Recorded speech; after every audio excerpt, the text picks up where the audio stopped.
नमस्कार। आज हम कूलाम के नियम को एक अलग नजरिए से देखने वाले हैं। इसकी वेक्टर कहानी को यानी इसके सदिश रूप को बिल्कुल आसान भाषा में समझेंगे। तो चलिए शुरुआत वहीं से करते हैं जो हम सब जानते हैं। कूलॉम का नियम हमें दो चार्जेस के बीच लगने वाले इलेक्ट्रोस्टैटिक फोर्स का मैग्नीट्यूड यानी कि परिमाण बता देता है।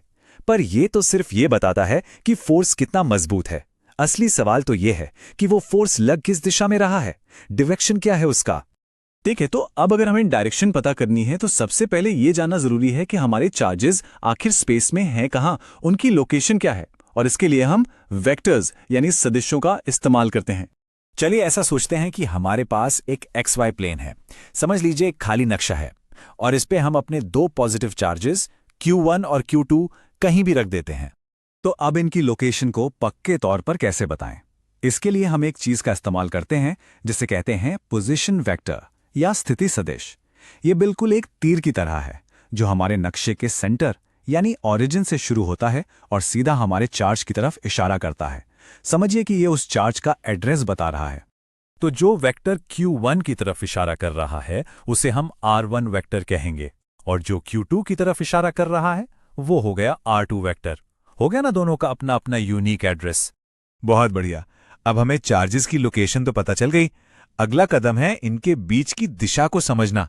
देखते हैं ये कैसे होगा। चलिए अब एक तीर सीधा चार्ज Q1 से चार्ज Q2 की तरफ बनाते हैं। ये तीर हमें पहले चार्ज से दूसरे चार्ज तक का रास्ता दिखा रहा है। तो जो वेक्टर चार्ज 1 से 2 की तरफ जा रहा है उसे हम कहेंगे R21 और जो वेक्टर 2 से 1 की तरफ आ रहा है वो कहलाएगा R12।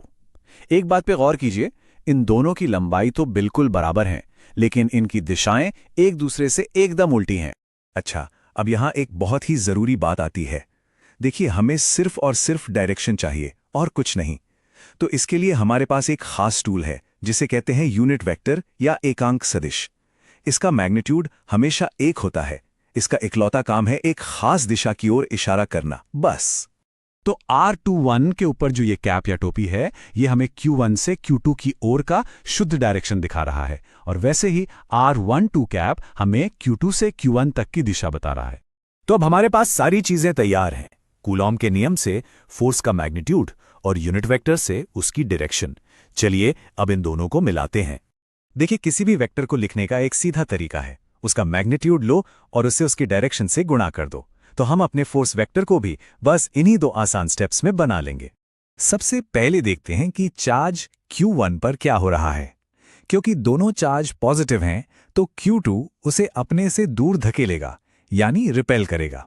और यह धक्का किस दिशा में लगेगा? बिल्कुल हमारे R12 कैप वाले तीर की दिशा में। और बिल्कुल यही चीज चार्ज Q2 के साथ भी होगी। उसे Q1 दूर धकेलेगा और इस बार धक्का लगेगा हमारे R2 एक कैप वाले तीर की दिशा में। तो ये रही हमारी फाइनल इक्वेशन दोनों फोर्सेस के लिए। इसमें वही जाना पहचाना मैग्नीट्यूड है और साथ में जुड़ा है उसकी सही दिशा बताने वाला यूनिट वेक्टर। अब आता है सबसे दिलचस्प हिस्सा। क्या होता है जब हम इन दोनों फोर्स की इक्वेशंस को आमने सामने रखकर देखते हैं? याद है ना, हमारे यूनिट वेक्टर्स R12 कैप और R21 कैप दोनों का मैग्नीट्यूड 1 है लेकिन इनकी दिशाएं एक दूसरे से एकदम उल्टी हैं। गणित की भाषा में हम इनके बीच के इस सरल लेकिन बहुत शक्तिशाली रिश्ते को ऐसे लिख सकते हैं। और जैसे ही हम इस रिश्ते को अपनी फोर्स की इक्वेशन में रखते हैं हमें एक बहुत ही शानदार नतीजा मिलता है। चार्ज 1 पर लगने वाला फोर्स चार्ज 2 पर लगने वाले फोर्स के बराबर तो है लेकिन दिशा में ठीक उल्टा यानी नेगेटिव है। और यह नतीजा हमें सीधे भौतिकी के एक सबसे बुनियादी सिद्धांत की याद दिलाता है, न्यूटन का तीसरा नियम। हर एक्शन का एक बराबर और उल्टा रिएक्शन होता है। कूलम का नियम इस नियम का पूरी तरह से पालन करता है।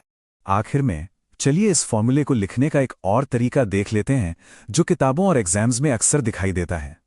कभी कभी यूनिट वेक्टर की जगह पूरे वेक्टर से ही डायरेक्शन दिखाई जाती है।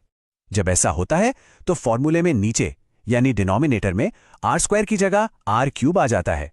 तो एक सीधा सा नियम याद रखिए, अगर वेक्टर के ऊपर कैप या टोपी है तो नीचे R² और अगर पूरा वेक्टर है बिना कैप के तो नीचे R³। तो हमने देखा कि कूलाम का नियम कितनी खूबसूरती से न्यूटन के नियम से जुड़ा है।